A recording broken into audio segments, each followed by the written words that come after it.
mois d'août, nous souhaitons vous proposer un tour d'horizon sur les sociétés civiles immobilières. Il suffit de regarder les chiffres pour se rendre compte de la popularité de cette forme sociale dans le paysage juridique français. En effet, on dénombre aujourd'hui plus de 1 million de sociétés civiles en France, avec environ 90 000 à 100 000 nouvelles SCI qui sont immatriculées chaque année. Alors, quels sont les éléments qui font le succès de la SCI ? Quels en sont les avantages et comment cela fonctionne-t-il ? Nous vous disons tout dans cette vidéo. La SCI peut être présentée simplement comme une société dont l'objet est un ou plusieurs biens immobiliers qui permet de constituer et de gérer un patrimoine immobilier à plusieurs et de profiter de nombreux avantages en termes de flexibilité de gestion, de fiscalité, de protection familiale et de transmission.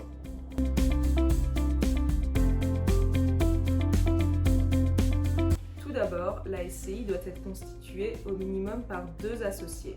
Comme pour toute société, les associés devront ensuite définir ensemble les règles qui s'appliqueront à la vie de la société dans le cadre de la rédaction des statuts. À savoir qu'il n'existe que très peu de règles légales et impératives qui s'appliquent au statut de la SCI.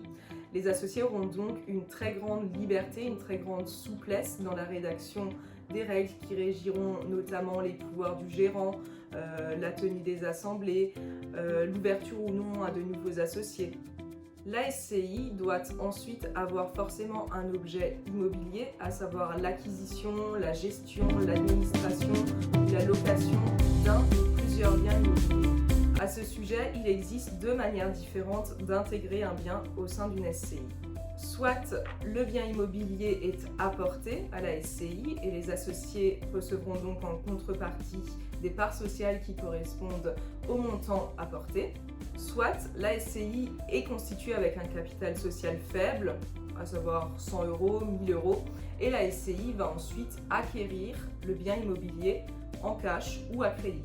Juridiquement, la SCI est une société à responsabilité illimitée et proportionnelle aux apports de chaque associé. Cela signifie que les associés sont tenus au paiement des dettes sociales et sont responsables des pertes subies par la société. Concrètement, un créancier de la SCI, par exemple la banque, pourra poursuivre un associé sur son patrimoine personnel en cas de défaut de paiement de la SCI, mais toujours proportionnellement à sa quote-part dans la société.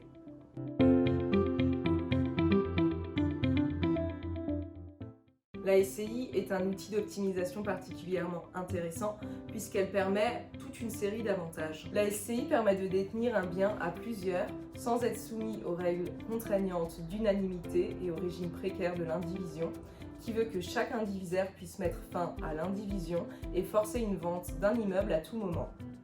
Ainsi, la SCI permet tout d'abord d'échapper aux règles imposées par la vie de couple, puisque les immeubles seront soumis aux règles, au statut de la SCI, et non pas au régime matrimonial des époux ou au régime d'indivision des partenaires de Pacs ou des concubins.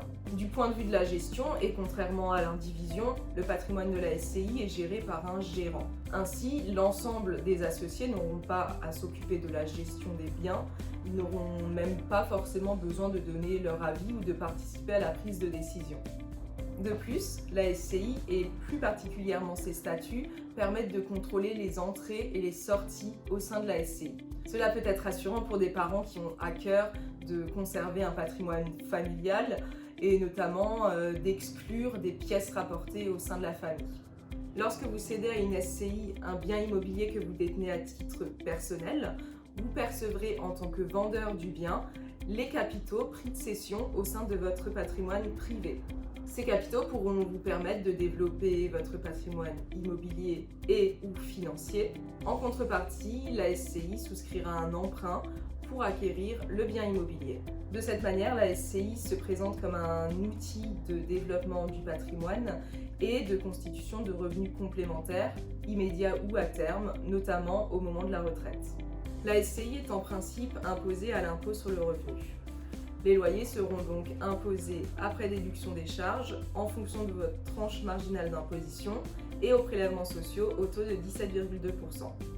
La pression fiscale peut donc se révéler relativement importante. Vous avez toutefois la possibilité d'opter pour l'assujettissement à l'impôt sur les sociétés, que ce soit à la constitution de la société ou en cours de vie de la société, qui permettra une fiscalité plus douce sur les revenus. En effet, le résultat imposable correspond au loyer, diminuer des charges et diminuer de l'amortissement des constructions. Le taux d'imposition appliqué est celui de l'impôt sur les sociétés, à savoir 15% jusqu'à 38 120 € et 25% au-delà. En l'absence de distribution de revenus aux associés, le taux de l'impôt sur les sociétés à 15% sera la seule fiscalité applicable. En cas de distribution, les revenus seront versés aux associés sous la forme de dividendes, imposés au taux du prélèvement forfaitaire unique à 30%. La trésorerie peut également être appréhendée via le compte courant d'associés s'il en existe un, en totale franchise d'impôt, excepté l'impôt sur les sociétés.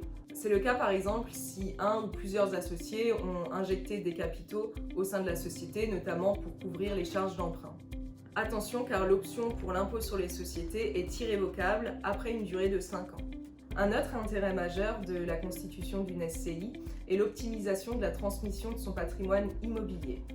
En effet, la SCI permet de réduire les coûts de la transmission, mais également de répartir les biens entre différentes parts sociales. Tout d'abord, dans un cadre sociétaire, c'est la valeur nette des parts sociales au moment de la transmission qui est prise en compte. Ainsi, si la société s'est endettée pour acheter le ou les biens détenus, elle dispose d'un passif important qui viendra minorer la valeur des parts sociales transmises. Il est donc moins cher de transmettre les parts sociales de la SCI que les immeubles directement. La détention des biens via une société permet la réalisation d'une donation de partage des parts sociales aux enfants, tout en conservant ou non le contrôle au sein de la société. De plus, en donnant uniquement la nue propriété des parts à vos enfants, les droits de donation seront calculés sur la seule valeur de la nue propriété. En tant qu'usufruitier, vous conserverez les revenus générés par la SCI, qui pourra vous permettre notamment un complément de retraite. À votre décès, vos enfants deviendront pleins propriétaires du patrimoine immobilier détenu par la SCI, sans droits supplémentaires et en évitant le régime de l'indivision.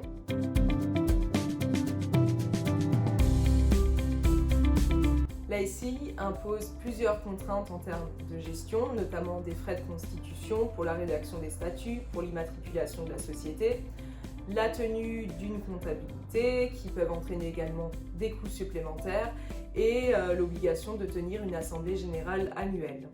Attention, la détention de votre résidence principale au sein de la SCI n'est généralement pas judicieuse. En effet, cela peut vous faire perdre plusieurs avantages civils et fiscaux, l'abattement de 20% sur la succession, l'abattement de 30% au titre de l'impôt sur la fortune immobilière, le droit viager au logement du conjoint survivant, l'exonération de la plus-value en cas de cession pour les associés qui n'y habitent pas, la réintégration d'un loyer fictif imposable en cas de société à l'impôt sur les sociétés. De plus, la SCI doit avoir une activité exclusivement civile, ce qui exclut la location meublée. Il faudra également se montrer prudent en termes de transmission, puisque la donation des parts sociales à vos enfants n'entraîne pas de donation du compte courant d'associé qui peut exister au sein de la société. Ce dernier sera donc réintégré et imposé au sein de la succession. Enfin, en cas d'option pour l'impôt sur les sociétés, les plus-values réalisées seront soumises au régime des plus-values professionnelles, qui est un régime d'imposition beaucoup plus lourd que le régime des plus-values des particuliers. Ainsi, nous recommanderons cette fiscalité plutôt pour les biens qui ont vocation à être transmis et à être conservés sur la durée. Nous espérons que cette vidéo vous aura intéressé. N'hésitez pas à nous contacter si vous avez des questions ou si vous souhaitez que nous réalisions une étude sur l'intérêt de la constitution d'une SCI dans votre situation.